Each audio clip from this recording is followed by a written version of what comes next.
Hey guys, in this video, you're going to learn how to trade chart pattern formations like a pro. Trading chart pattern formations could be a simple yet very profitable strategy. Even if you are new to trading, you can learn these chart patterns and use them as part of your overall trading system.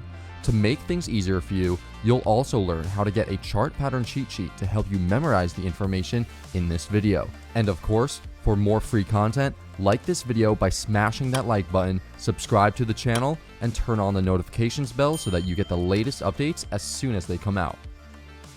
First off, what are chart patterns? Chart patterns are geometrical shapes or formations that the price action creates on the chart that help suggest what the price will do next, based on what they have done in the past. One thing you must know about chart patterns is that they are not 100% accurate. They're only an indication of what might happen to the asset's price. Combining chart patterns with candlestick analysis and other technical indicators will give you higher probability trade setups, so always look for multiple reasons to enter a trade. Because chart patterns are based on technical analysis, they work in different markets, including crypto, stocks, forex, and more. Like most strategies, these work on any time frame and are more powerful on the higher time frames. To make things easier for you, we'll be going over some of the more common chart patterns along with some big picture concepts. Here's the outline for the video. Feel free to pause it and read it over. The first thing to know is that chart patterns can be categorized into three categories: reversal patterns, continuation patterns, and bilateral or neutral patterns. For reversal patterns, a reversal is when the trend of the price on the chart changes. So if the price is going down, making lower lows and lower highs, and then begins to go up, once the price makes a higher high and higher low, it shifts the market from bearish to bullish. If the price was moving up, making higher highs and higher lows, and then started going down, once the price closes below a previous low, it shifts the market from bullish to bearish. You can learn more about market structure in the market structure video in the description.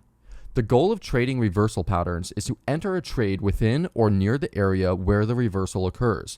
This will let you ride the meat of the new trend instead of waiting until the trend is already well established. By doing this, you greatly increase your chances at being profitable in that trade. Continuation patterns suggest that the trend will continue after the pattern completes. A pattern is considered complete once it's completely formed or if the price breaks free from the pattern. Bilateral patterns do not give you a clear direction. They signal that the price can move in either direction once the price breaks out of the pattern.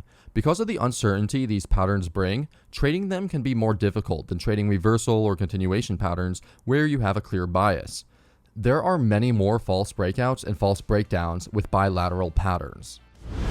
Now, let's go into some specific examples, starting with the double top and double bottom patterns. The double top and double bottom are reversal patterns that represent a loss of momentum from the dominant trend direction before the pattern forms and reverses. The double top is a bearish reversal pattern. It occurs when the price is in an uptrend and creates two highs of equal or near equal price. The swing low between the tops is called the neckline. To be a true double top, the second top should not significantly break through and close above the first, as this indicates that the bulls are still in control. Although, if the second top wicks above the first and then falls and closes back below it, that shows that the bears are in control and increases the probability of the trade working. Once the price creates a top, falls down, then comes back up and reverses off that same level, you now have a double top. Notice in this chart how the second top was not able to break past the first. This is a hint that the buyers are losing momentum and that the sellers are starting to gain control. Something to know is that there should be some time between the two tops. If the space between the two tops is very narrow, then the chances of a successful trade decreases. The longer the distance between the tops and higher the time frame they're in, the more powerful they become as more people become more aware of them. Here's the psychology of the double top. If the price comes up to a previous top and gets rejected from it a second time, this is showing that the buyers are getting exhausted and that the sellers are stepping in. It is also showing that this is a key resistance area. People who bought the previous top are relieved to get out with a small loss, and people who didn't short the first top want to short the second top so that they don't miss out on potential profits. The theory is that this support level, which is also the neckline, needs to hold. Weakness was already being shown in the market from the double top. If the price closes beneath the neckline, then it will shift the trend from bullish to bearish.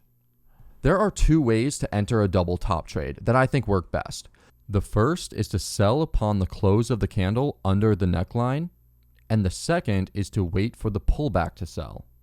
Typically, when trading double top patterns, a sell order or short order would be placed once the price closes beneath the horizontal trend line.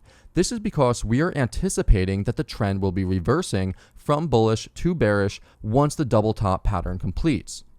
Entering upon a break of the neckline works great if the candle closes close to the neckline. If the candle closes far beneath the neckline, then the trade would not give you a good risk reward, and it would make a lot more sense to wait for a pullback, even if it never comes. If you see a double top, another entry strategy would be to see if there is an upward slanting diagonal trend line connecting the bottoms and enter once that breaks. If you're entering on the break of the neckline, the stop loss could be placed above the second peak because if the trend really was reversing, then the price should have no business going that high again. If you're entering on the retest of the neckline, your stop can go above the most recent high before the break. This is typically the high of the candle that broke the neckline. There are many ways to set your take profit targets, but one way is to take the height of the double top from the neckline to the top and then have your target be that same height from the neckline down. You can draw a box and then drag it down to get your target. You can also use previous support and resistance areas, Fibonacci levels, and other tools to determine your take profit targets. For more information on these concepts, check out the other videos on this channel. Also, be sure to like this video and subscribe so you don't miss any new uploads. Now, let's talk about the double bottom. The double bottom is a bullish reversal pattern. It occurs when the price is in a downtrend and creates two bottoms of equal or near equal price. The swing high between the bottoms is called the neckline. To be a true double bottom, the second bottom should not significantly break through and close through the first. Although, if the second bottom wicks below the first and then rises and closes back above it, that shows that the bulls are in control and increases the probability of the trade working. Reversing slightly above it is ideal because it shows that the buyers are gaining control. Once the price breaks through the neckline, the double bottom pattern is complete. Note that there should be some time between the two bottoms. If the space between the two bottoms is very narrow, then the chances of a successful trade decreases. The longer the distance between the bottoms and the higher the time frame they are, the more powerful they become as more people become more aware of them. So what's the psychology of the double bottom? If the price comes down to a previous bottom and gets rejected from it a second time, this is showing that the sellers are getting exhausted and that the buyers are stepping in. People who shorted the previous bottom are relieved to get out with just a small loss. People who sold the previous bottom are relieved to be able to buy back near where they sold. And people who didn't buy the first bottom want to buy the second bottom so that they don't miss out on potential profits. Once the first bottom is formed, it also acts as a support level. Since the double bottoms are reversal patterns, you only want to look for them after the price has been in a downtrend. You are anticipating that the trend will turn bullish. You can trade the double bottom by entering a long once the price closes above the horizontal or the diagonal neckline. In this case, entering on the break above the diagonal neckline would have gotten you in a little bit earlier. If the candle that broke the trend line closes too high above the neckline, then the risk to reward would not be in your favor and it would make a lot more sense to wait for a pullback, even if it never comes. If you're entering on the break of the neckline, the stop loss could be placed below the second swing low because if the trend really was reversing, then the price should have no business going that low again. If you're entering on the retest of the neckline, then your stop can go below the most recent low before the break. This is typically the low of the candle that broke the neckline. There are many ways to set your take profit targets, but one way is to take the height of the double bottom from the neckline to the bottom and then have your target be that same height from the neckline up. You can draw a box and then drag it up to get your target. Now, before we go into more detail, go to the comments below this video right now and write out exactly what you want to see more of. It could be technical analysis like this video, coin reviews, market reviews, or something else. I want to know what you want to see more of, so let me know in the comments. Now, let's go over using top-down analysis and candlestick analysis on the double bottoms to get pinpoint entries. Here we have the 12-hour chart. You can see that there was a massive uptrend followed by a reversal down to a key area of interest. This area was previous resistance, an untouched bullish order block, and within the golden ratio of the Fibonacci, making it an ideal area of interest. Zooming in, you can see that the price was in a clear downtrend, making lower highs until right here. This was the first hint that the sellers were losing momentum. Once the price came back down, this is where you would zoom into an even lower time frame and look for entry opportunities. Zooming into the 4-hour time frame, you can see that once the price was rejected from the bottom the second time, you could connect the highs and enter into a long position once they break, setting your stop under the low. You'd set it there because if your thesis for this trade is that the price formed a double bottom and it's reversing, then the price should not go back down there after the double bottom forms. Let's do the same thing for a double top. Here we can see a double top form on the 12-hour Bitcoin chart. This area is a major resistance area for multiple reasons, including the bearish long wick candle, the bearish order block, the right shoulder of a potential head and shoulders pattern, the Fibonacci level this area was in, and the fact that it was at a resistance level on the higher time frame. By the way, if you want to know more about these topics, like the order blocks and Fibonacci, then watch the other videos on this channel. There will be links in the description. Now, here's the psychology behind this level. The price started out in a clear uptrend until the high was created. The price then dropped extremely hard. When the price came back up to create the second top, the people who bought the first top sold so that they could get out with a small loss. When the price dropped from here, the late buyers who didn't sell became fearful, and so they set their sell orders to be able to get out near where they got in so that they don't experience a huge loss either. Additionally, traders noticed that the price switched from making higher highs and higher lows to making its first lower low. This triggers them to want to go short on any bounce up. On this 12-hour time frame, this is the neckline. Zooming into the 1-hour chart, you can more clearly make out the swing lows. This yellow trend line here on the 12-hour chart is the same one as this one on the 1-hour chart. You can then connect the lows and enter into a short position or sell once the price closes below the trend line. This would give you a great entry compared to waiting to getting in once the horizontal neckline broke. You could then draw the box from the neckline to the top, clone it, and bring it down to below the neckline. This would be where your take profit could be. Your stop loss would go above the top. Now let's go into the head and shoulders pattern. First though, if you're finding this content helpful, please like and subscribe as it really does help out tremendously. And to be notified when the latest videos drop, you could turn on the bell notifications too. The head and shoulders, along with the inverse head and shoulders patterns, are reversal patterns. The standard head and shoulders pattern starts with an uptrend. It creates the first swing high, which is the left shoulder. It then creates a higher swing high, which becomes the head. After falling back down near the previous low, the price then jumps up to form a swing high at around the same price where the left shoulder formed its swing high. This is the right shoulder of this pattern. Ideally, the shoulder should not rise above 50% of the head. If it pops up to 61.8%, that is okay, but it's not ideal. The swing lows create the neckline. Once the price comes back down to the neckline, the pattern is complete, and the expectation is that if the price falls below the neckline, then the price will continue to drop much further. Here's the psychology behind the head and shoulders pattern. The market begins in an uptrend, creating a higher high. If there were no equal lows before this, then once the equal low is formed, that is showing that the sellers are stepping up and that the buyers are losing momentum. This is not a guarantee that the price will continue going down, as the price might make an equal low and then continue the uptrend. When the lower high is formed, that is showing that the sellers are now overpowering the buyers.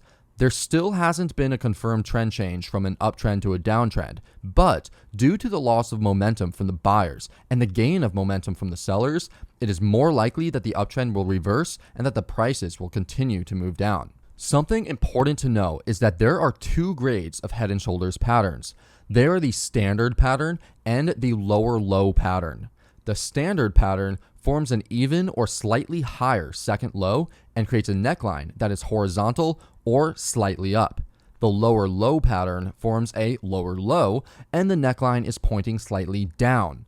While both are head and shoulders patterns, the lower low pattern is a higher probability trade setup. With the lower low head and shoulders, the second low being lower from the first creates a market structure shift from an uptrend to a downtrend.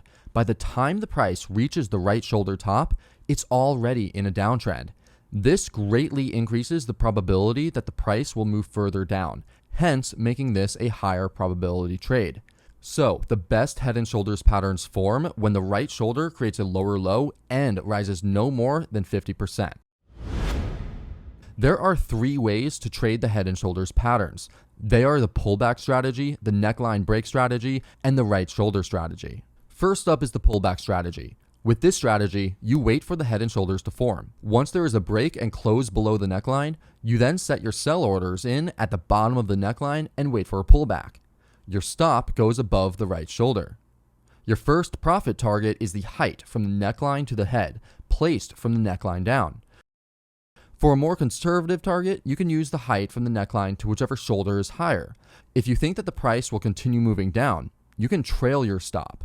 This is the least aggressive strategy because by the time you enter, a downtrend has been confirmed and the price has broken the trend line. It also gives you a decent risk reward. One con to this strategy, though, is that you might not enter your trade as the price continues down without you. Next, we have the neckline break strategy. With this strategy, you sell immediately when the price closes below the neckline. The stop loss goes above the right shoulder. The first profit target is the distance from the neckline to the head, placed from the neckline down. The major problem with this strategy is that by the time you enter your trade, the price has already fallen a lot. In trading, you're supposed to buy low and sell high. If the price has fallen all the way from the head down to below the support, you are essentially selling low by using this strategy. In this particular case, on this chart, you would be able to get away with selling as soon as the candle closed below the neckline because it closed so close to the neckline that it is nearly as good of an entry if you were to use the pullback strategy. In these particular cases where the candle closes extremely close to the neckline, that is when using the neckline break strategy works best. But the price does not always work in your favor like this. For example, take a look at this head and shoulders pattern. By the time the candle closed below the neckline in this instance, the price has already dropped significantly and the downtrend has already been in play for a while. In this case, selling on the candle close would not be the wisest thing to do because your risk to reward would be very small. Here is another example where the price dropped fairly significantly below the neckline. It is up to you to determine whether or not you'll enter a trade and what strategy works best for every situation. While in this case, entering on the candle close of the break of the neckline would have worked, the standard risk to reward ratio would not have been in your favor. One way to get around this is to set a conditional market sell order right below the support so that you sell at the exact moment the price breaks the neckline instead of waiting for it to close. Of course, with this method, you risk selling on a wick to the downside, which could potentially be the bottom, as the price may end up moving below the support only for a moment before moving higher and continuing the uptrend. You can experience huge losses if you don't manage your trade correctly using this strategy. This is why I prefer to wait for the candle close.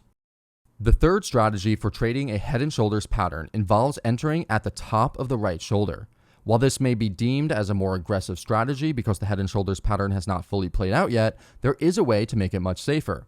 Firstly, if you see a head and shoulders pattern forming, you don't blindly set your sell position where you think the right shoulder will form. If you do, you risk having the price shoot through your entry and either stop you out or have you go negative in the trade. Instead, you wait for the price to enter the resistance area of interest. You can watch my video on support and resistance to learn more about these areas of interests. Once the price hits that area, you then zoom into the lower time frames and look for bearish price action. Here we have the daily chart on the left and the 1 hour chart on the right. This area here is this area here. Once the price came into the area of interest where the right shoulder should be, it provided multiple reasons to sell. The first came from the bearish long wick candle here. The second and third times were when the price had bearish market structure breaks here and here. The fourth would be at this bearish market structure break. And the fifth time to sell would be on the retest of the area after the bearish market structure was formed. The stop loss would go above the right shoulder, giving you a great risk reward. By selling near the right shoulder, you're getting in at a price that you can potentially ride all the way down to below the support, capturing major gains. Before we continue, if you're enjoying this content, please click the like button right now so that I know to continue making more of these type of videos. Now, let's talk about the inverse head and shoulders pattern. The inverse head and shoulders pattern occurs at the bottom of a downtrend and signifies the potential reversal of the trend into an uptrend.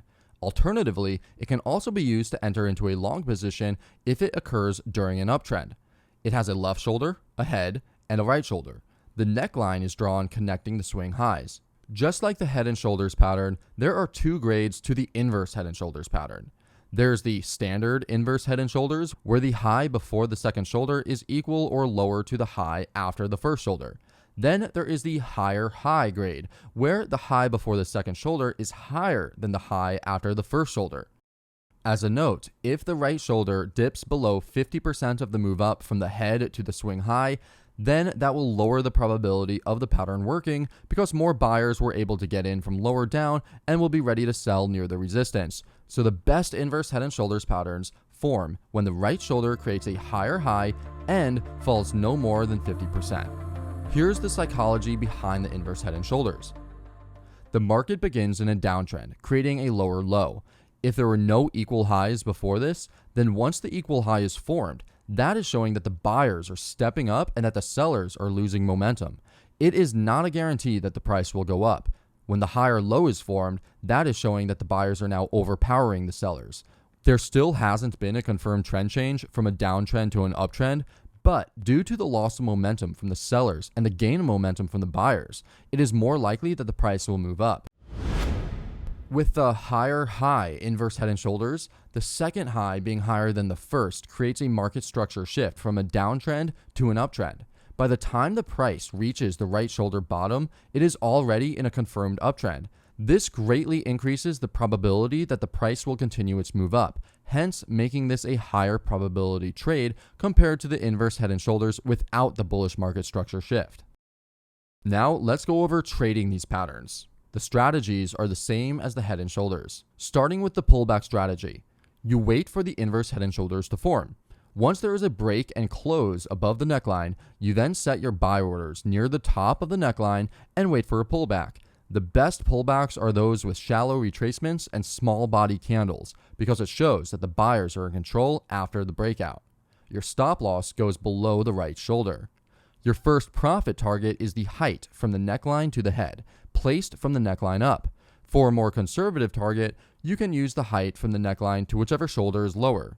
If you're thinking that the trend will run, you can trail your stop up as the price continues moving higher. This is the least aggressive strategy because by the time you enter, an uptrend has already been confirmed and the price has broken the trend line. The con to the pullback strategy is that sometimes the buying pressure is so strong that there won't be a pullback, and that means that if you use this strategy, you won't be entering into a position. Next, we have the neckline break strategy. With this strategy, you buy immediately when the price closes above the neckline.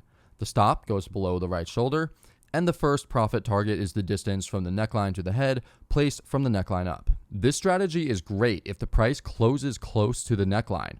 The major problem with this strategy is that if the candle that broke the neckline had a lot of momentum, then by the time you enter your trade, the price has already risen a lot. This means that your risk reward is not worth it, and if that happens, waiting for the pullback makes more sense. In trading, you're supposed to buy low and sell high. If the price has risen all the way up from the head up to above the resistance, you're essentially buying high by using this strategy. One way to get around this is to set a conditional market order to buy right above the resistance so that you will buy at the exact moment the price breaks the neckline instead of waiting for it to close. This method works best if you see a buildup right under the resistance, signaling that the buyers are strong and that the sellers don't have enough power to push the price down. Of course, with this method, you risk buying on a wick to the upside, which may end up being the top, as the price may end up moving right above the resistance and then turn around and continue moving lower. The third strategy for trading inverse head and shoulders patterns involves entering at the bottom of the right shoulder. While this may be deemed as a more aggressive strategy because the inverse head and shoulders pattern has not fully played out yet, there is a way to make it much safer. Firstly, if you see an inverse head and shoulders pattern forming, you don't blindly set your buy orders where you think the right shoulder will form. If you do, you risk having the price shoot through your entry and either stop you out or have you go negative in the trade. Instead, you wait for the price to enter the support area of interest. Once the price hits that area, you then zoom into the lower time frames and look for bullish price action. Here's an inverse head and shoulders on the daily time frame. On the right is that same chart on the 4-hour time frame. This area here is this area here. You can see that as soon as the price hit the support area of interest, it formed a bullish long wick candle. You could have entered in this candle using the method outlined in the candlestick video and played the entire move up all the way past the resistance based on the take profit target taken from the inverse head and shoulders pattern. To learn more about candles, including why this particular candle is a buy signal here, check out the candlestick video in the description. Now let's move on to the next section, which will cover triangles, channels, and wedges. For these patterns, there are 3 strategies. Market buy on the candle close after the break of the pattern, zoom in and look for a tighter trade setup after the break, or wait for a pullback to enter. Now let's go over each pattern in detail, starting with triangles. There are 3 variations of triangles. They are the ascending, descending, and symmetrical triangles. First, we have the ascending triangle. The top side of an ascending triangle makes at least 2 equal highs and creates a horizontal resistance, while the bottom makes higher lows and forms the ascending trend line. The ascending triangle is considered to be a bullish continuation pattern. An ascending triangle turns bearish under 2 circumstances. The first is if it occurs at the resistance and the price breaks below the support. The second is if the price closes above the resistance but then falls back underneath, signifying that the breakout cannot be sustained and it was most likely a liquidity grab by smart money. Here's the psychology behind the ascending triangle. Buyers are willing to buy at higher prices. This, mixed with the lack of selling pressure, creates the higher lows. Once the resistance is formed, many traders will sell at the resistance and put their stop losses above it. As price continues to show strength, many of those sellers cut their positions early in fear of the bullish trend continuing. If they don't, then once the price breaks above the resistance, their buy stops help push the price higher. Because of this, ascending triangles are typically more bullish than bearish. Here you could see a bullish ascending triangle. The price was in an uptrend. The horizontal resistance was formed along with the upward diagonal support. Once the price closed above the resistance of the ascending triangle, you could either market buy, zoom in and look for an entry, or wait for a potential pullback. In this case, the price did not pull back, so you would not have gotten an entry if you opted for the pullback strategy. Your stop loss would go below the most recent swing low, which would be at the support of the triangle. Many traders like to put their first profit target at the height of the triangle measured from the base of the support to the resistance, which is then placed above the resistance line. To get this, you could draw a box from the start of the triangle to the resistance and then drag it on top of the resistance. Your first profit target would be the top of the box. For more targets, you can look left on the chart to determine the best areas. Note that if you see an ascending triangle form at the resistance, it may be better to not sell or short even though the price is at the resistance because the ascending triangle is a bullish pattern. It makes more sense to short only if the price breaks below the ascending triangle support or if there is a fake out above the resistance. Next, we have the descending triangle. The bottom of the descending triangle pattern makes equal lows and creates a horizontal support, while the top creates lower highs and forms the descending trend line. The descending triangle is considered to be a bearish continuation pattern. A descending triangle turns bullish under 2 circumstances. The first is if it occurs at support and the price breaks above the resistance. The second is if the price closes below the support but then rises back above it, signifying that the breakdown could not be sustained and was most likely a liquidity grab by smart money. Here's the psychology of the descending triangle. Sellers were willing to sell at lower prices. This, mixed with the lack of buying pressure, creates the lower highs. Once the support was formed, many traders bought at the support and put their stop losses below it. As the price continues to show weakness, many of those buyers cut their positions early in fear of the bearish trend continuing. If they don't, then once the price breaks below the support, their sell stops help push the price even lower. Because of this, descending triangles are typically more bearish than bullish. You want to enter a short position on a descending triangle only once the price breaks below the support. It's best if the price breaks below the support near the apex of the triangle and if there are lots of touches of the support, because that means that there will be more sell stop orders under the support and the trade should quickly go in your favor. You can choose to market sell as soon as the price breaks down, but you might end up selling on a wick below the support if the price doesn't close below the support. If you wait for the close, then the price might make such a drastic move that your risk reward is no longer worth it. You can also choose to wait for the retest to go short. The risk with this is that the retest might never happen and you never enter your trade.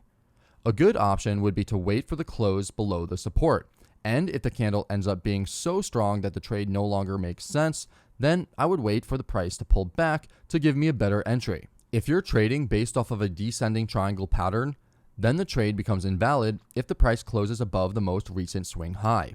So that is where the stop should go. Many traders like to put their first profit target at the height of the triangle measured from the base of the support to the highest resistance, which is then placed below the support line. To get this, you can draw a box from the start of the triangle to the resistance and then drag it beneath the support. Your first profit target would be at the bottom of the box.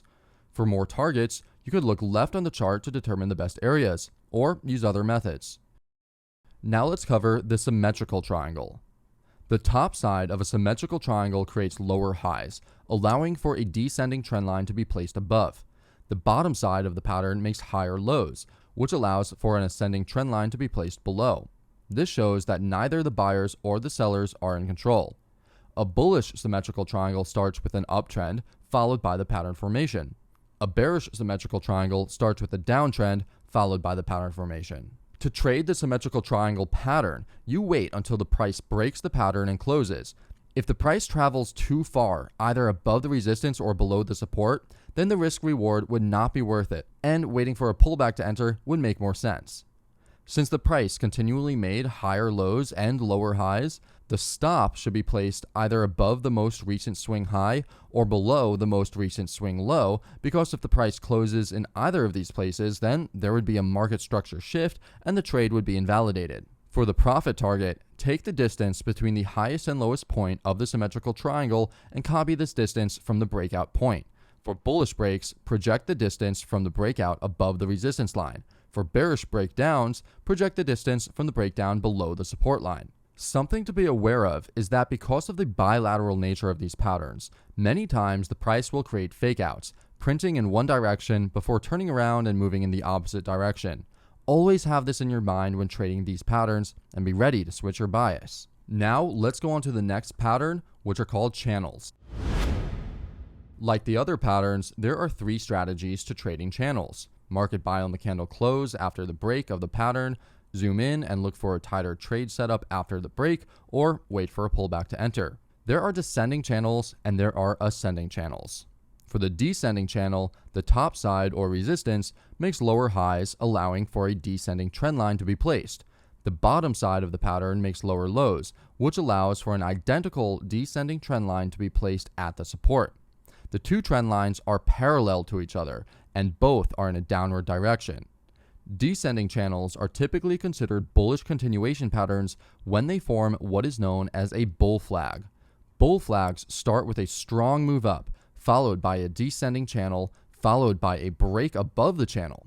Whether a descending channel is a bull flag or not depends on the strength of the initial move up before the channel was made, along with how far the channel retraces from the top of the move up. To trade a bull flag, you start when there is a strong uptrend. This initial move up is the pole. The candles of the pole are strong and close near the top. The market takes a break as the initial buyers start taking profits. The candles are shallow and small in range. They are not large. The retracement ideally doesn't go below the 38.2 Fibonacci, although it can retrace down to the 50% and still be a bull flag. If the price goes lower than the 50%, it's no longer a flag and you'll have to use other strategies. The bull flag is a continuation pattern. You can enter the trade as soon as the candle closes above the resistance, or you can enter on a pullback. If you market buy as soon as the resistance breaks, you are either going to be entering at the best possible price, or you may be entering at the highs of a false breakout. Considering how many wicks and fake outs happen, I would not recommend market buying before the candle closes. If you wait for the candle to close, you might not get an entry if the breakout is too strong because your risk to reward won't be good enough. If the breakout is extremely strong, it makes more sense to wait for a pullback. However, if you wait for a pullback, you might not get your entry if the market is trending strongly. It is up to you to decide what type of strategy you would rather use. For your stop loss, you have to think about where your trade would be invalidated if the prices were to hit that level. In this case, since you're trading a break of the bull flag, the trade would be invalid if the price comes back down into the flag and closes below the last swing low. For the take profit target, you would look left to find the closest area of interest. Many times people set their take profit targets when trading bull flags to be the height of the flagpole, projected from the breakout point above the resistance level. If you believe the price will run, you can also trail your stop loss. Note that if you notice that the bull flag happened at the beginning of a large trend reversal, you can choose to trail your stop as the price continues to move up, as the likelihood of the price continuing to move up is much higher compared to a bull flag occurring near the high timeframe resistance well into a trend. Bull flags that form after the price breaks out of a long consolidation also have a higher chance of seeing continuation of the uptrend.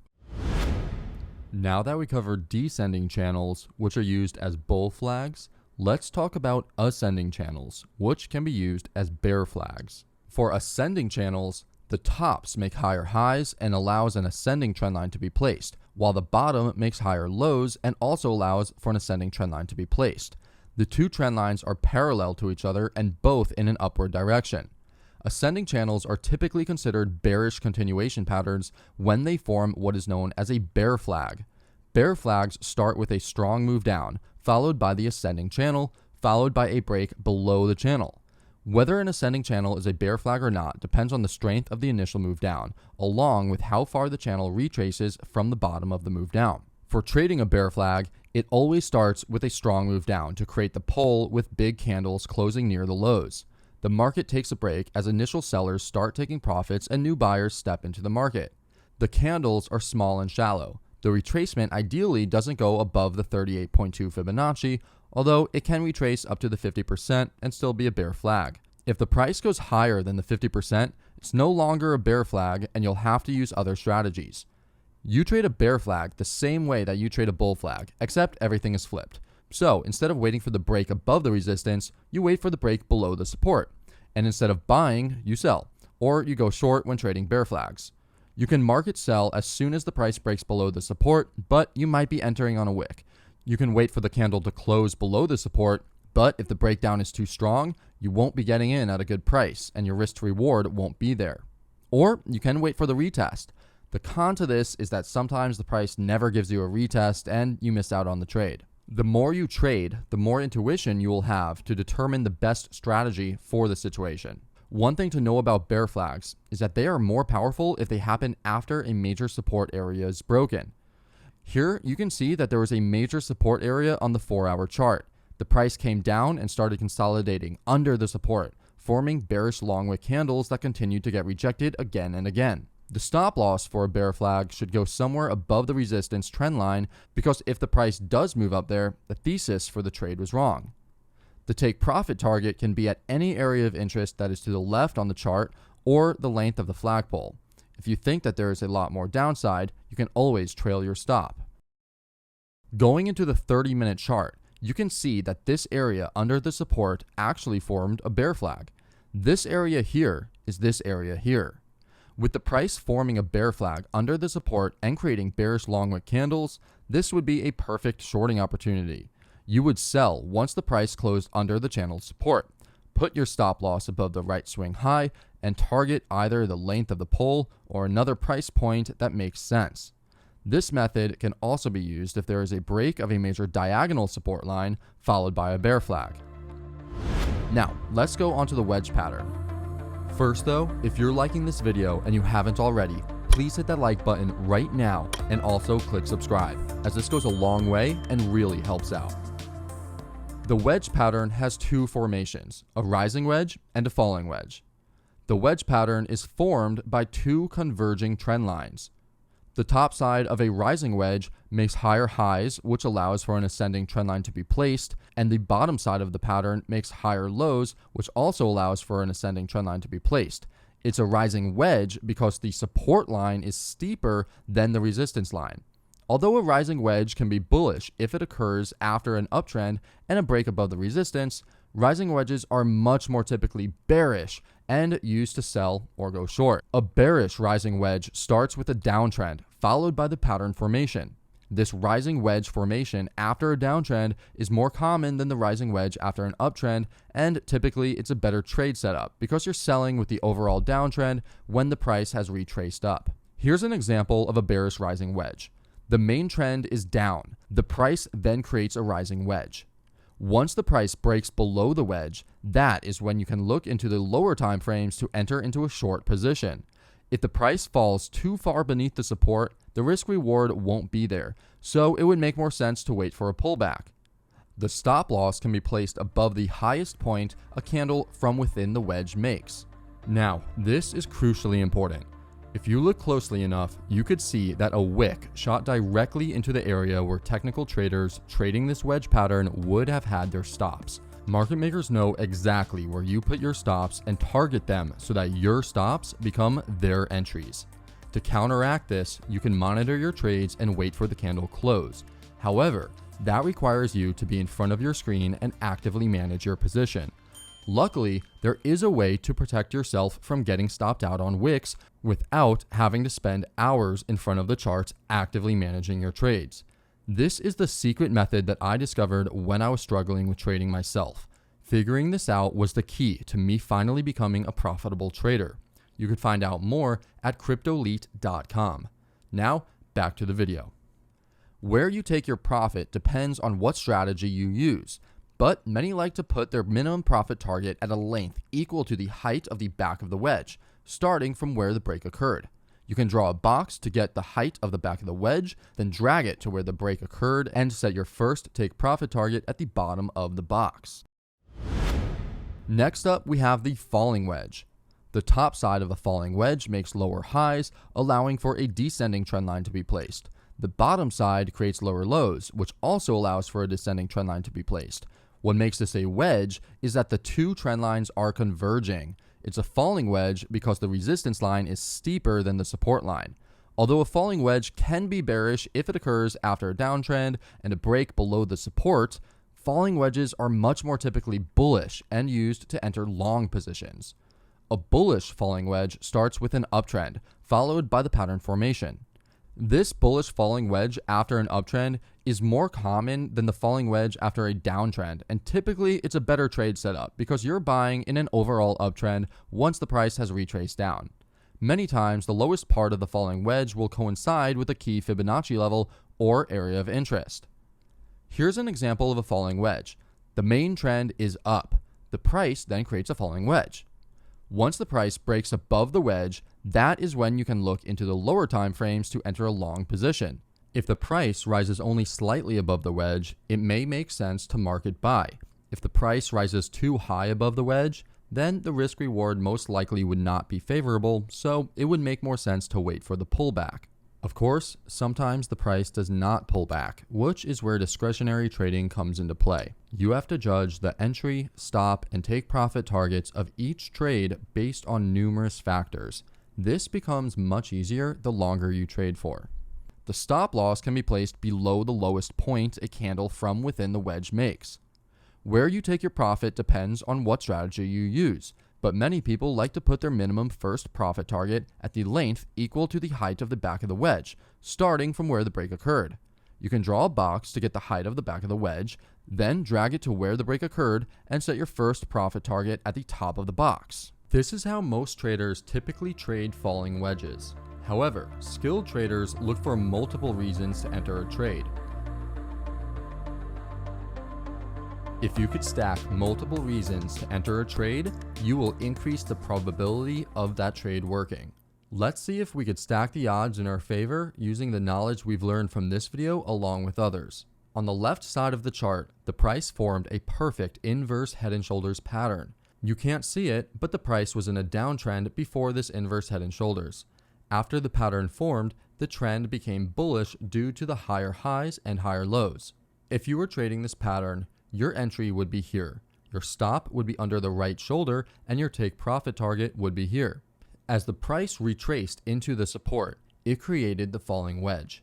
At the apex of the wedge, there was a bullish long wick hammer candle. Not only is this candle bullish by itself, but it occurred at a support level within a bullish order block at the apex of a falling wedge in an uptrend and at a key Fibonacci level, and it formed a swing failure pattern. This is what I call a AAA trade setup. They don't come around often, but when they do, I risk a lot more compared to trades that have less reasons to enter. By the way, if you want to learn more about all of these things I just mentioned, you could watch the recommended videos in the description to learn more about these topics. The point is, once you understand what makes things bullish and what makes things bearish, you could stack multiple reasons together to come up with amazing trade setups that have the potential to make you a lot of money. We've now covered 11 chart patterns you can use in your trading. Remember though, that these patterns don't work 100% of the time. This is why risk management is so important. Also, understanding the bigger picture, including the areas of interest, where we are in the market cycle, and time frame analysis are all things that you must know if you want to be a successful trader. You can get all of this by watching the other videos in this channel and visiting cryptoleap.com. Before we end this video though, let me know if there's something that you want to know more about. Write out exactly what you want to see more of in the comments below. And as always, get your profits, keep your gains, and don't stop growing.